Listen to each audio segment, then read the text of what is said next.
C'est sous le nom de cœur que Thibaut Jandot signe ses œuvres. Diplômé de l'Institut supérieur des arts appliqués de Nantes, voilà 6 ans qu'il vit de sa peinture et c'est assez rapidement qu'il fera ses premiers pas dans le monde de l'art. Je pense avoir eu pas mal de chance au niveau de mes rencontres. J'ai été acheté par un fonds d'art contemporain, j'ai rencontré directement une galeriste nantaise qui s'appelle la Galerie Alban. Et donc une dame extrêmement gentille et accueillante, et voilà, puis qui m'a surtout vraiment donné toutes les bases que j'avais pas pour faire ça de ma vie. Et aujourd'hui, il expose un peu partout en France, en Europe, en Asie et en Amérique. Là où au final j'en vois le plus de choses, c'est à Taïwan, à Taipei, une galerie qui tous les ans organise une grosse foire d'art, et puis je leur envoie tous les ans entre 10 et 20 grands formats, quoi. Voilà.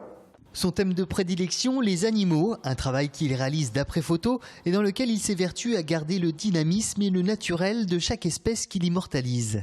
L'animal, contrairement à l'humain, ne pose pas, ne prend pas une posture en fonction de s'il y a une caméra ou un appareil photo, et va faire attention à ça et à son image. Du coup, il a un aspect vraiment naturel dans ses façons d'être, dans ses mouvements, sa façon de bouger, tout ça, que je trouve intéressant. Tous ces animaux sont peints sur fond blanc et malgré le dynamisme apparent des coups de pinceau que l'on retrouve sur la toile, la réalisation d'une de ces œuvres peut prendre plusieurs jours. Il y a un travail assez énorme derrière dont on ne se rend pas compte, mais c'est le but d'ailleurs qu'on ne s'en rende pas compte, je pense, parce que si on sentait l'artiste au bout de sa vie tellement il est crevé d'avoir bossé, ce serait moins intéressant. Non, il y a énormément de travail. Thibaut Jandot poursuit chaque jour son expérimentation picturale et apprend un peu plus à chaque fois sur la peinture.